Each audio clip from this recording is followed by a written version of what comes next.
So we said last time that socialism was a command economy, not a market economy, and it was based not on the price system, but rather central planning. So the next natural question we have to take up then is, what does it take for central planning, the prerequisite requirement for socialism, to actually work?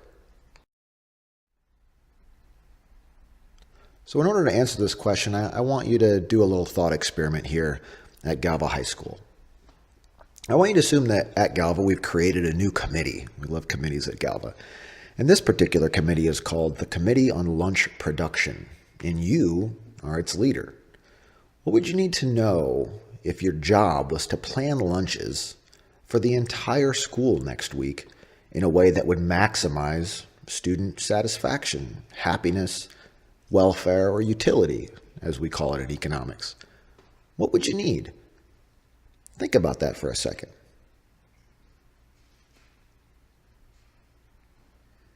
Do you have something in mind?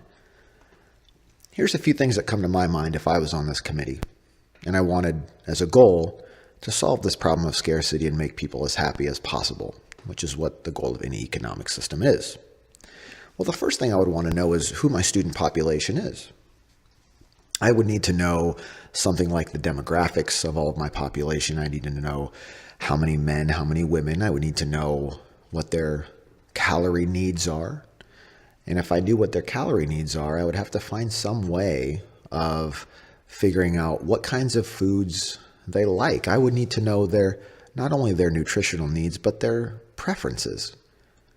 And if we don't look at what students' preferences are, then, well, it seems like we are not after satisfaction after all.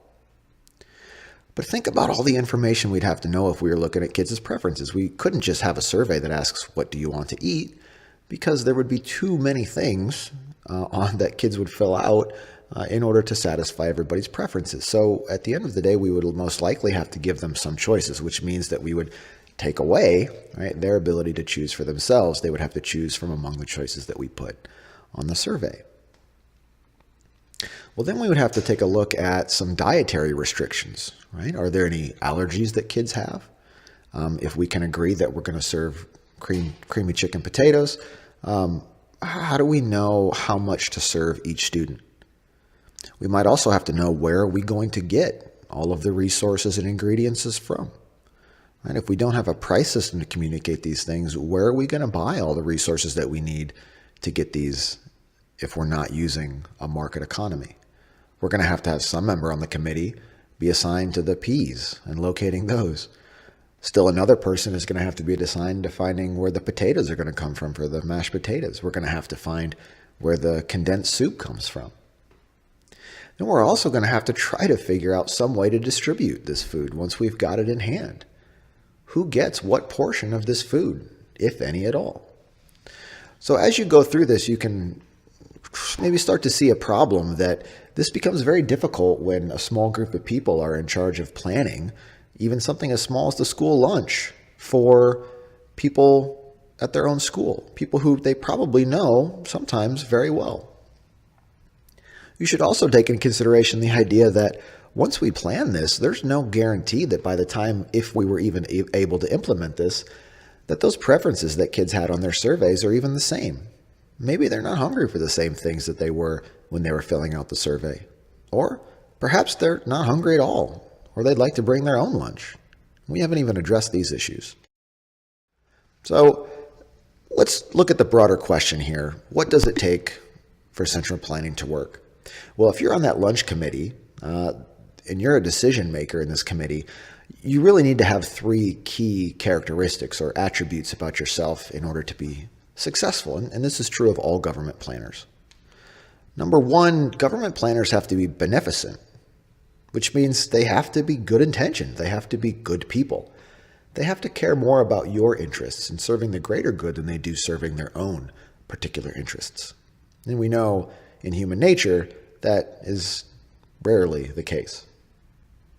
But let's assume that we do have a whole bunch of beneficent people. We pick the best students, the most well-intentioned, good-charactered students to be on this committee. The next thing that would have to happen is that these students would have to be omniscient. Think about all the information that we asked you to have. You would legitimately have to know more about the individuals that you are planning lunch for than they do, or at the very least as much as they do. And you would have to know that information in real time. Impossible. No one is omniscient. But even if you were omniscient, let's give them the benefit of the doubt. They're beneficent, they're well-intentioned, and they're genius. They are like Watson, the IBM supercomputer. And the next thing we have to do is we have to figure out how to put all this in place and then actually do it. So we have to be omnipotent if we are a central planner in the government. And to be omnipotent is to be all-powerful. You have to be able to force people, like pieces on a chessboard, to move around according to the plans that you have. And it's not very easy to plan a society, let alone planning lunch. It's one thing to make a rule. It's another thing to get people to follow your rule. And you need omnipotence to make sure that's realized.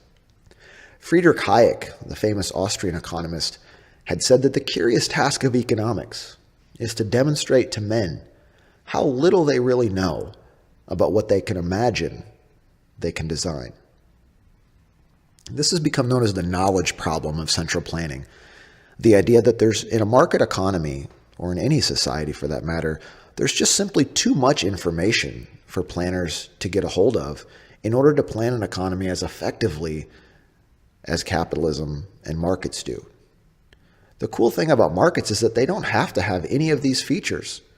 We don't have to be self-interested, we don't have to be well-intentioned, because we know that our self-interest in markets actually leads to serving everyone else. We don't have to have perfect information. In fact, we don't have to have any information other than what our preferences are. And finally, we don't have to be omnipotent, because we don't have to control anybody. We don't have to boss anybody around. We're only responsible for our individual actions. And so when you talk about markets, none of these three are required, which makes markets perhaps a lot more applicable to real life than central planning.